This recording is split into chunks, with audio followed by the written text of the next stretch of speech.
За сайн байцгаана уу. Та бүхэндээ өнөөдрийн мэндийг хүргье. За Америкт, ганцхан Америкт ч биш дээ. Ерөнхийдөө дэлхийн ертөнц тэр чигээрээ. За манай Монгол ч гэсэн одоо маш хүчтэй.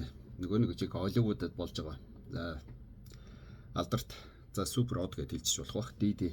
За тэрний эргэн тойрон одоо асуудал өстэй жинхэнэ ийм болж байна. За энэ дээр маш олон хүмүүс яг юу болоод байгаа яагаад гэгээд за би энэ талаар тийм мэрэгчлэлтэн биш. Гэхдээ ерөнхийдөө болж байгаа юм ингээд хараад за тэгээд эндээс нэг ойлгосноо ингээд ихлээр ингээд та бүхэндээ бас мэдгүй хүмүүс авах юм бол бас жижигхэн гэсэн мэдээлэл өгчий гэж бодоод энэ хөө бичлэгийг хийж байна. За ерөнхийдөө ди. За манайхан бүгдээрээ мэдэх байх нөгөө Bob Daddy гэдэг. За тэгээд нэг хэсэг бол үнэхээр од болж исэн. За одоо ч гэсэн од хэвээрээ байгаа. Харамсалтай нөгөө одынхын амьдралаа яг энэ 24 онд ингээд дуусгуур болж байгаа шиг байна. За ерөнхийдөө бүх насаараа ингээд яалаа авах ч одоо баг шинжтэй болж байгаа шиг байна. За тэгэхээр энэ ди гэдэг хүн за ерөнхийдөө бол ингээд маш ядуу амьдралд төрсөн өссөн гэж байгаа. За аав нь бол ерөнхийдөө Америкийн цэргийн хүчинд байсан. За гэхдээ сүлд одоо нэг алдартай драг дилер гэж байгаа. Одоо ингээд хард тамхи зардаг ийм хүмүүстэй холбогдоод за тэгээ магадгүй энэс болсон бах 32 наснда ингээд буудуулж нас орсон байт юм билээ.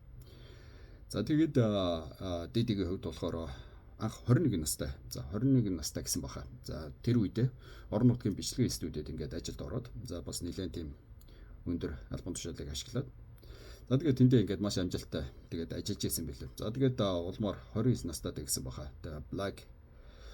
The Bad Boy гэдэг Records гэдэг ийм бичлэгийн студийг одоо өөрийн лейбл гэж байгаа бас нэг хүнтэй хамтраад энийг за байгуулад за тэгээ энэс хойш ерөнхийдөө ингээд маш олон одоо урлагийн одуудыг ингээд амжилтанд хүргэсэн. За тэгээ тэр хэмжээгээр тэгээ бичлэгийн студийн нэр хүнд нь ингээд өссөн. Ерөнхийдөө амжилт олж эхэлсэн байт юм билээ. За тэгээ ганцхан өөрөө ингээд одоо music industry гэж байгаа ерөнхийдөө энэ хөгжмийн ертөнцид одоо авьяаслаг рэпер одоо байхаас гадна за продюсер за мөн дээрээс нь маш том одоо мундаг бизнесмен байсан билээ. Ерөнхийдөө маш том юм рестораны бизнес хийжсэн. За тэгээд хувцсны одоо өөрийн гэсэн ийм одоо лейбл одоо брэнд гаргаж ирсэн. Тэр нь бас маш амжилттай явж ирсэн. За тэгээ олон том шагналуудыг авч ирсэн. За гэх мэтэр ерөнхийдөө маш бага залуугаас маш олон салбарт хүч үзсэн. Ерөнхийдөө бол маш хөдөлмөрч хүн гэдэг нь гээд мэдэгдэж байгаа. За тэрнтэйгээ нөгөө сайн яажгуур сар гэчээр маш олон асуудлуудыг ингээ бага залуугаас ингээд бас ингээд дагуулад эхэлсэн. За тэгээ хамгийн анхны жишээ нь болохоор ерөнхийдөө нөгөө олонд одоо маш одоо шууган болсон гэхээр нөгөө алдар дуучин Jennifer Lopez одоо үерхдэг байх үедээ шөнийн клубт ингээд буу тавиад за тэр буунаас нь болоод ингээд bystander буюу ингээд хажуугаар нь явж ясаа 3 ингээд бэрцэн гэмцэн.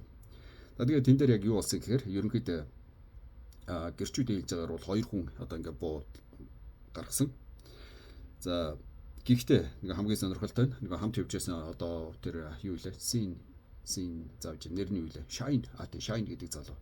За Shine гэдэг залуу нь тэр үедээ буу гарга бууцсан гэхдээ би агаарт бууцсан гэж байгаа. За тэгтээ дараа нөгөө бууны мэрэгжилтэнгүүд одоо тэр нөгөө шалан дээр байсан хонгоо мөнгөгийн үзээд ямар ч байсан тэр Shine тэр бууцсан бууны үр дүнгээр ингээд бүр хамгийн багаар утгад нэг хохирогч ингээ хохирсон байна гэдэг. За тэгээ ерөнхийдөө яг тэр үед нь одоо тэр хүн дээр бүх хэргийг тогсон гэж Америкчууд ярьдаг байхгүй. За мөнгө өгөөд ямар нэгэн байдлаар мэдгүй амын таглаад тэгээ тэр залуу бүх хэргийг авсан гэдэг.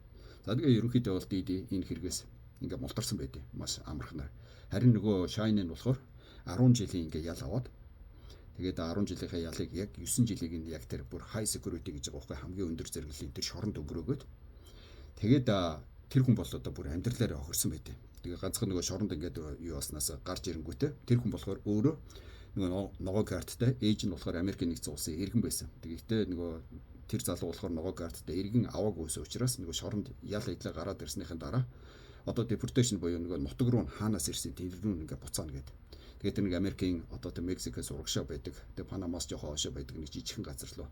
Тэгээд тэнд нь болохоор аав нь байсан. Тэгээд ерөнхийдөө тэнд ингээ маш олон жил очоогүй байсан газар руу deportation буюу ингээд хөөгөө гаргацсан байдаг. За тэгээд зүгээр гарахгүй хамгийн гол нь Америкийн нэгдсэн улс руу бүхэж одоо бүх насаар орох эрхийг ингээ хаацсан. За тэгээд дээрэс нь тэр залуу бас нэг Америкээс хөөгдөд гарсныхаа дараа бас Англи руу орох гэсэн чинь Англи бас ингээд юуг нь хаацсан байт юм лээ. Тэгэхээр ерөнхийдөө энэ хараа ингээд англичууд, Америкчууд ерөнхийдөө барууныхан гэдэг нь ингээ холбоотой. Одоо Америкт ингээд гэмтэрэгт оролцсон хүнийг бусад газар ингээ хүртэл ингээ оруулахгүй болчихж байгаа байхгүй.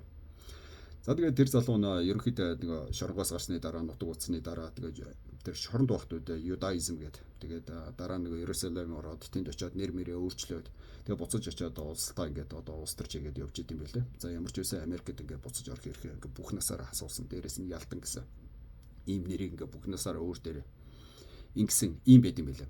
За тэгээд одоо нөгөө дид рүү ингээд буцаад оронгот одоо маш олон хүмүүсийг за тэгээ дидигийн хамгийн гол одоо буруутгагдаад байгаа юм нь болохоор ерөнхийдөө нөгөө нэг sex trafficking гэж байгаа маш олон одоо юм хүмүүсийг ингээд биеэр хүчээр үнэлүүлж яасан.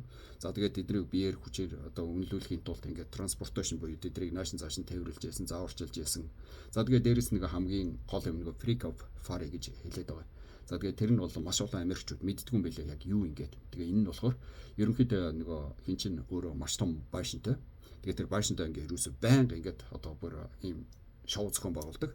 Тэгээд тэр шоундаа ингээд хамгийн одоо Америкийн одоо бүр хамгийн нэр хүндтэй ерөөсө ганцхан юм хөгжмийнхэн биш урлаг соёлынхан улс төрчнөр хүртэл ингээд тэр одоо юунд нь оролцож байсан тэр баримтууд зургууд нь байд юм билээ. За тэгээд ингээд том байшинт ингээд шоу болж байгаа. Гэхдээ тэр байшингийнх нь бас өрөөнүүдэд нь ингээд тусгай зориултын өрөөнүүдэд нь бас ингээд жижиг одоо нэг freak of fare гэдэг нь болж исэн гэж байгаа байхгүй. Тэгээд freak of fare нь яг юу гэсэн үг юм бэ гэдэг ингээд маш олон хүмүүс ингээд ойлгох гэдэг хичээж байна. За тэгээд миний ойлгосноор бол энэ дотор ингээд одоо жинхэнэ нөгөө нэг юу хүснэ хийж болдог. Тэгээд энэ дээр хамгийн гол нь дидигийн хүслээр одоо дидигийн хөлнөв трийг нь хүмүүс хийдэг. Ерөөсөө ямар ч асуудал байхгүй. Тэгэхээр одоо нөгөө жинхэнэ хоорондоо ир имээр жинхэнэ одоо нөгөө нэг бүр өстө жинхэнэ нэг мал болно гэдэг л тэн дотор байдаг. Тэгээд хамгийн гол нь тэрийг ингээд бичлэгээр ингээд хийж яадаг. За тэгээд дээрэс нь хийлэхийн тулд нэг драг буюу ингээд одоо тэрийг ингээд тарьж яадаг. За тэгээд тэнд бол жинхэнэ эмх замбраага алдж яадаг. Тим юм. Тэгээд тэрийг бож нэг биш нилээ одоо хамгийн гол нь тэрэнд нь ингээд маш олон хүмүүс оролцож байсан. Тэгээд тэр бүх бичлэг баримтууд нь сая нэг API буюу одоо нэг ингээд зарим нь одоо ил болж байгаа шиг байна. За тэгээд дидигийн цаашлаад бас нэг асуудал ярьж байгаа юм болохоор нөгөө бага насны хүүхдүүд, насан туршаагүй хүүхдүүдийг за нэг ялангуяа урлаг соёлын одууд гэдэг байгаа, pop star-ууд гэдэг байгаа. За тэгээд энэ дээр ингээ маш олон хүмүүсийн нэрс одоогоор яг зарлаагүй байгаа ч гэсэн ерөнхийдөө хүмүүсийн юу хэлж байгаагаар бол одоо нөгөө Justin Bieber, нөгөө Will Smith-ийн хүү нөгөө Karate Kid тоглоод байсан те одоо тэднийг ингээ насан туршаагүй багт нь одоо бэлгийн амьдралд уруу татчихсан. За тэгээд одоо хүчээр ингэж одоо эзэмдчихсэн. За тэгээд тэрийг одоо бичлэгээр баримтжуулж яасан ингээд маш олон юм ингээд одоо үлгэр домог гэдэг шиг ингээд иймэрхүү юм ингээд ярьж байгаа. За тэгээд ерөнхийдөө Justin Bieber одоо тэр Will Smith-ийн хүү эднэр ерөнхийдөө одоо удахгүй одоо энэ хүний эсрэг ингээд мэдүүлгүүдээ өгөх бах. За тэгээд Justin Bieber одоо хэд хэдэн телевизийн одоо нэвтрүүлэгт ороод нөгөө нэг жоохон насан туршаагүй байх үедээ яг хаашаа юу ихээ мэдэхгүй байх үедээ ингээд би маш их алдчихсан. Маш их хохирч байсан ингээд бүр уйлаад ингээд нэвтрүүлэг бэлтжижсэн. За дээрэс нь нэвтрүүлэгт ярьж ирсэн. За дээрэс нь Justin Bieber-ийн найз охин болохоор ерөнхийдөө энэ Didi бол одоо энэ Justin Bieber-ийн нэрийг одоо ерөнхийдөө нөгөө нэг бүх насаар нь ингэж гутаас нь доромжилсан гэдэг. Тэгэхээр ерөнхийдөө энэ дээр бол Justin Bieber бол хохирогч болсон нь бол баг л одоо тодорхой юм шиг байна. За тэгээд тэрийг ингээд цаашдаа юу болохыг харцгаая. Тэгээ иймэрхүү байдлаар нөгөө бага насны хүүхдүүдийг одоо бэлгийн амьдралд ингээд уруу татчихсан. Тэгээд хүчээр ингээд нөгөө харт амх одоо татуулж яасан. Тэгээд хамгийн гол нь тэрэндээ нэг freak of fare буюу одоо Америкийн энэ Холливуудын одоо урлаг соёлын алдартай одууд ингээд бүгд оролцож яасан. Тэгээд хамгийн гол нь хинч тэрийг юу ч яриаггүй. Тэгэхээр энэ дээр ингээд маш олон баримтууд нь өөрөө байж байгаа. Тэр нь хадгалсан. Тэгээд тэр нь одоо ил болж байгаа учраас маш олон хүмүүсийг араасаа чирэх нь бол ингээд тодорхой болж байгаа юм шиг байлаа. За саяхан API буюу за холбооны мөрдөх товч за ерөөсөө Didi-гийн одоо хамааралтай энэ маш олон байруудад ингээ хүчээр нэгжлэг хийсэн байгаа. За ялангуяа Майами, Лос Анжелест ингээд за Майамид бол бүр 48 сая долларын үнэтэй маш том юм харш байгаа юм билээ. За тэгээд эднэрт нь ороод ингээ бүх одоо бичиг баримтаа энэ дээр аваад за тэгээд тэрнээс ингээд бас тодорхой хувийг нь олонд ингээд ил болгосон байгаа. За тэгээд энэ дээр нөгөө бидний одоо мэдэх ерөөсөө Холливуудын одууд гэдэг нөгөө супер одууд гэдэг. За энэ дээр ингээ маш олон ингээд нэрс байж байгаа юм байлээ. За тэгээд ингээд одоо сүүлийн хамгийн сүүлийнхээс нэг юм бол одоо юу гэдэг Bruce Willis, Will Smith, за Diana Rose, за тэгээд бүр нөгөө Английн нөгөө принц Harry хүртэл энд ингээд орцсон явж байгаа. За тэгээд нэг юу лээ Minaj, за тэгээд бүр нөгөө Kardashian-ы гэр бүл нь ялангуяа одоо Kim Kardashian, за тэгээд бүр нөгөө Beyoncé, за тэгээд Jay-Z, за тэгээд нэг түрүү хэлсэн ингээд маш олон ингээд Jennifer Lopez хүртэл ингээд одоо ингээд маш олон хүмүүс энэ дээр ингээд ганцхан тэр нөгөө хууль бус одоо тийм пари одоо секс пари за бага насны хүүхдийг ингээ оруулсан за бусдыг хүчээр биеийг нүлүүлсэн гэх мэтэр энд ингээд оролцож байсан гэрчээр байсан хэрнээ ингээд бүр хилээгүй яриаггүй дуураагүй гэдэг дээр за тэгээд дээрэс нь энтэй холбоотой ингээ маш олон одоо хууль бус бизнес хийжсэн мөнгө эргэлдүүлжсэн мөнгө угаасан гэдэг ингээ маш олон хэрэгүүд ингээ гарах юм шиг байлаа. Тэгэхээр маш олон хүмүүс ингээ хай алерт буюу одоо бүр одоо яахаа мэдхэ байцсан одоо хизээ чирэгдэхэ мэдхэ байцсан ингээд байж байгаа юм байлаа. За тэгээд дидигийн хувьд бол ерөнхийдөө ингээд энэ хэрэгтэй орооцолт нь одоо ингээд баригдана гэдэг бол мэдчихсэн юм билээ. За тэгээд Нью-Йоркийн нөгөө холбооны шүүх гэдэг. За тэгээд тэрэнд ерөнхийдөө бол хааштай баригдах нь тодорхой гэдэг Нью-Йоркод ирсэн байсан юм билээ. За тэгээд өөрийнхөө бол нөгөө 9 сарын 17 гэсэн баха одоо turn in гэж ярьдаг байхгүй юу. Өөрөө ингээд одоо очоод одоо ингээд юу гэдгийг одоо энэ Америк чинь тийм болдог байхгүй юу. Одоо ингээд янз бүрийн гимт хэрэгтэй одоо ингээд юу гэдгийг нэг хүнийг ингээд хайж байгаа бол чи одоо ингээд өөрийгөө төрнэ буюу одоо ингээд өөрөө ингээд сайн дураараа ингээд цагдаа дээр ирээ гэдэг. Тэгэх юм бол арай жоохон бас хөнгөвчлөлт юм уу яа дээ. Тэгээ хэрэг өөрөө ирэхгүй байх юм бол хүчээр олж аваад ингээд ингэчих юм бол бүр ингээд тий. Гэтэл дидигийн хувьд бол 9 сарын 17-нд өөрийгөө төрнэ гэдэг ингээд Нью-Йоркод ирсэн байсан. Тэгтэл яг нөгөө тэрнээс нь өмнө тэр ингээд цагдаагийнхан очоод ингээд баривчилсан байж байгаа. За тэгээ баригдсныхаа дараа нөгөө хүн чинь бас цагдаагийн нөгөө шүүхийнхэнтэй бас тохиролцох гээд үтсэн юм байлээ.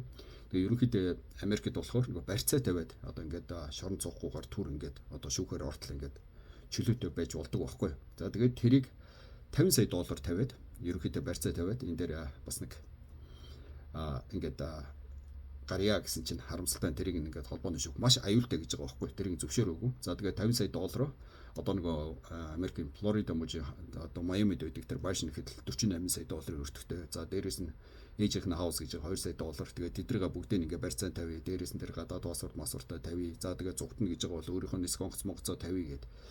Тэгээд тэрийг нь харамсалтай ингээ зөвшөөрөөгүй юм байлаа. Тэгэхээр одоо бол энэ одоо нэг юунд Нью-Йоркийн одоо тэр Federal Custody гэж байгаа байхгүй. За тэр шоронд ингээ байж байгаа.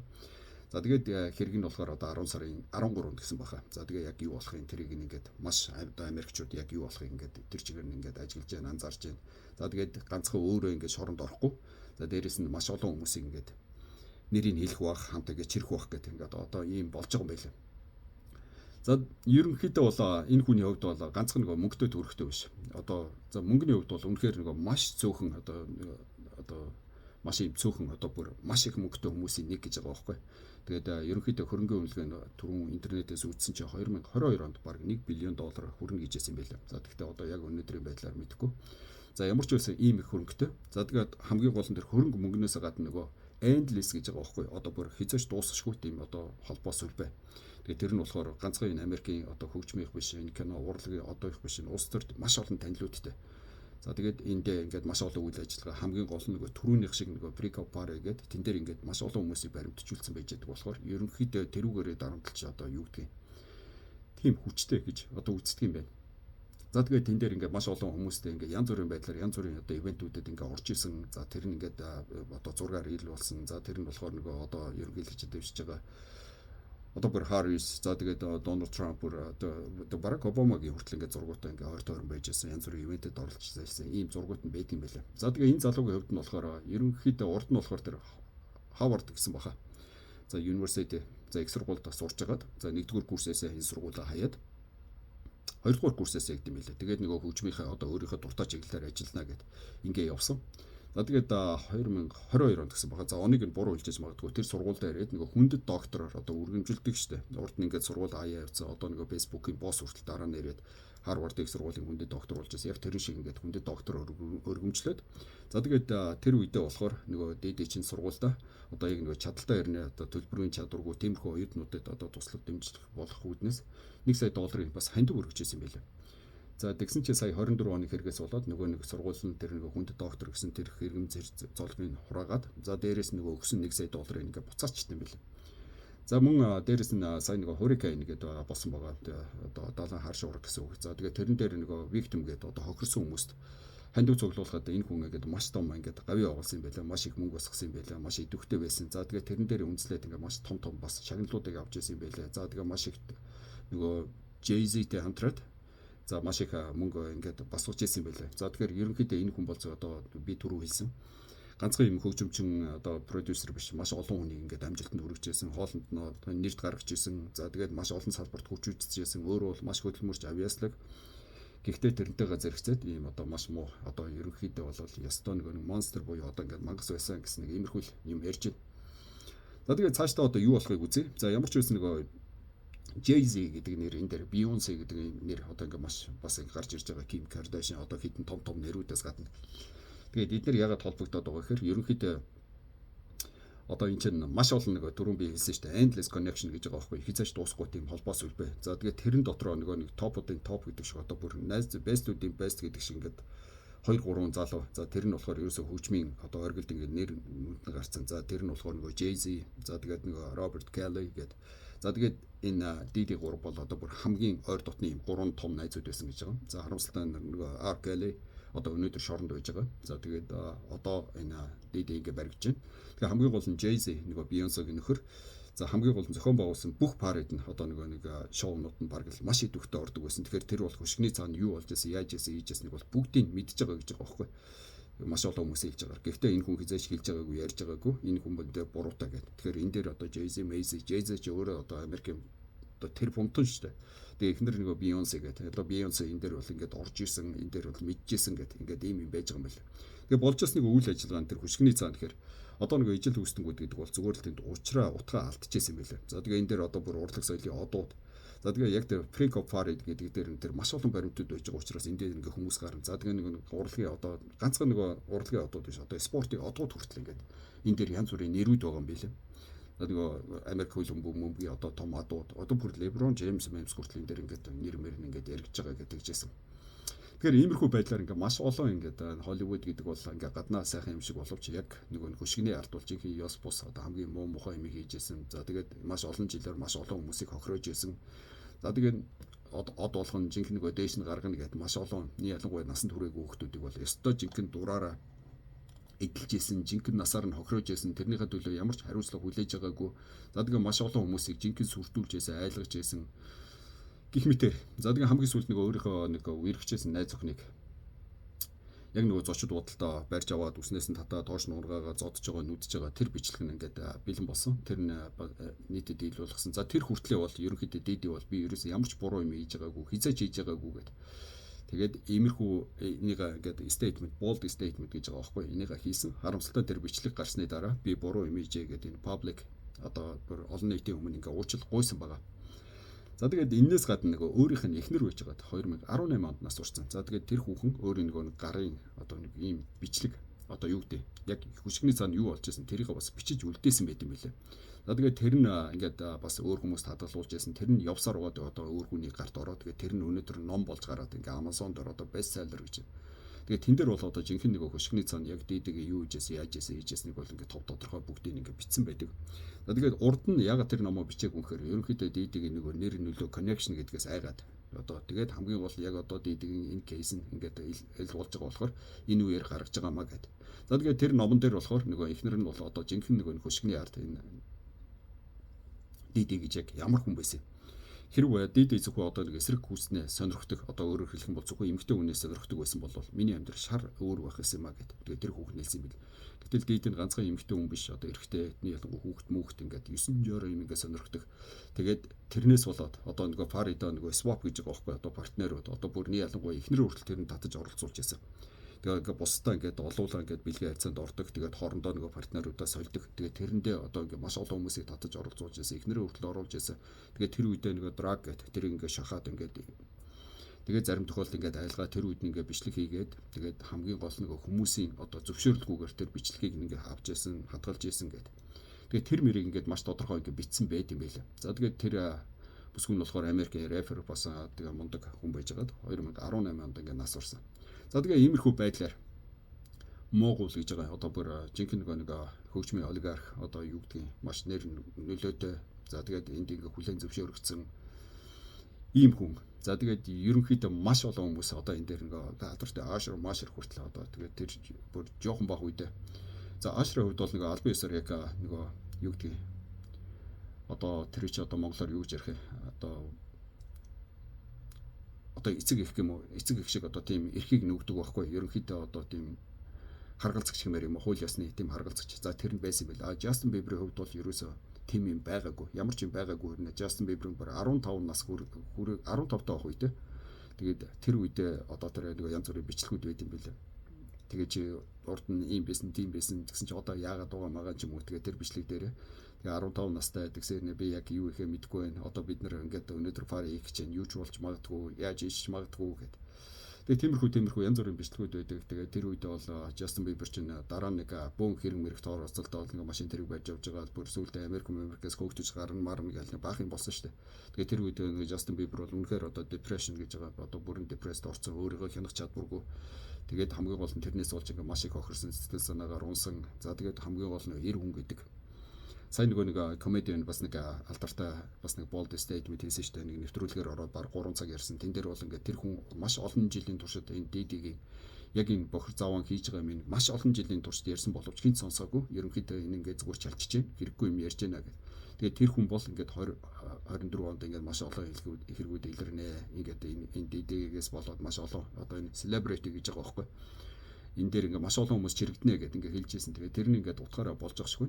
Тэгээд тэр хүний хэлж байгаагаар бол ерөнхийдөө одоо Jay-Z одоо юу гэдэг Beyoncé за тэгээд Jennifer Lopez одоо юу гэдэг. За тэгээд J-Lo-оос болоод одоо бүр гэр бүл нь ингээд салах. Тэгээд бүр гачингач юм одоо Kim Kardashian-аас болоод Kanye West гэдэг ингээд. За тэгээ нөгөө талд нь 50 Cent гэдэг.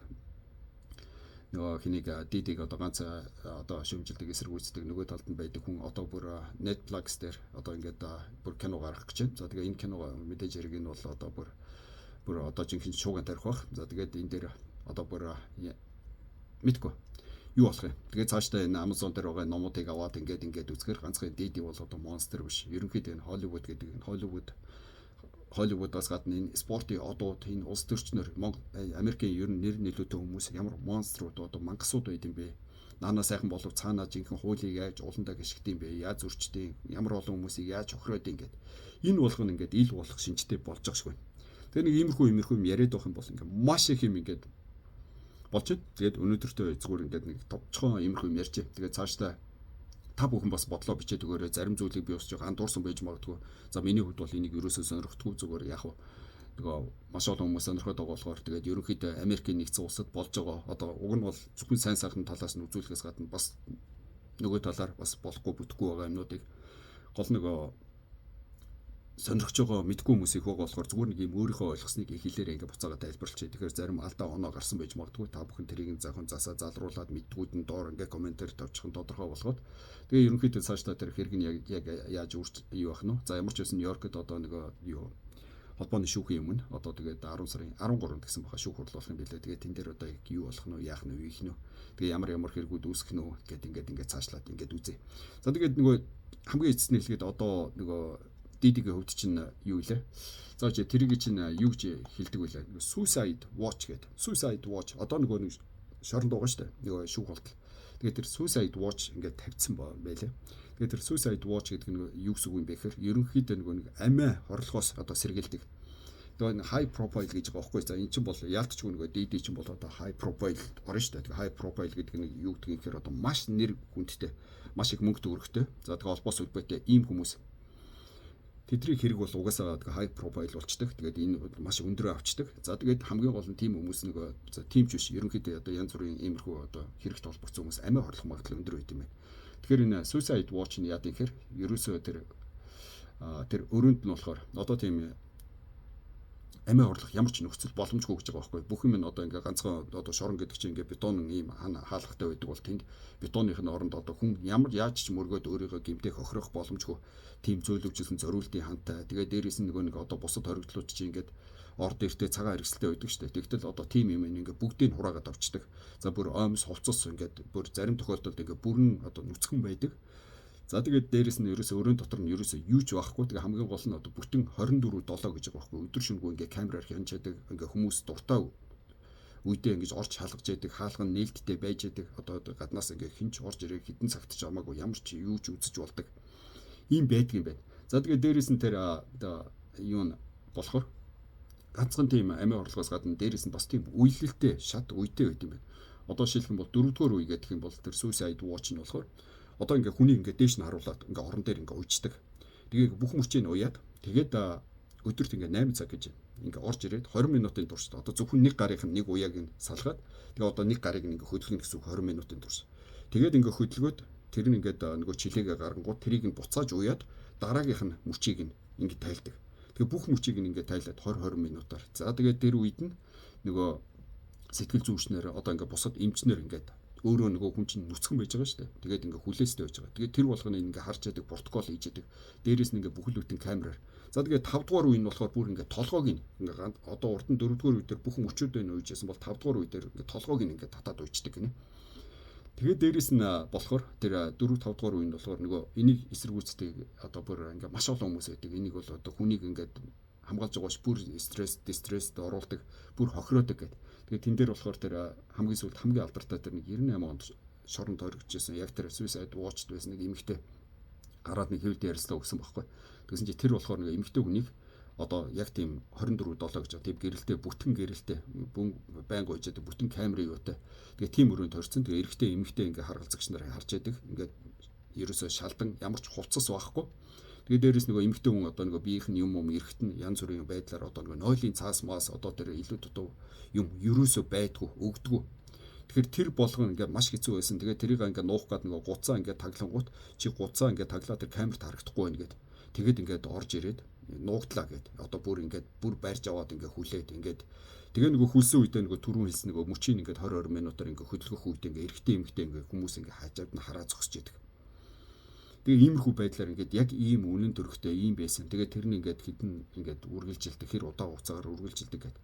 Тэгээ яг л тийм одоо нөхцөлд одоо яг хэддүгээр үед нь байгаа ямар ч бөөмөд ямар ч л байсан одоо дэдигийн хувьд бол тэр suicide watch гэдэг одоо яг тэрэн дээр нь ингээд байгаа юм билээ. Тэгэхээр ерөнхийдөө энэ хүн бол одоо урд нэг 40 сая 50 сая долларын одоо харшид амьдарч байсан хүн өнөөдөр ингээд ийм нөхцөлд байхаар мэдээж эрэг тэр хүний хувьд бол одоо бүр жинхэнэ уналт болсон байж байгаа.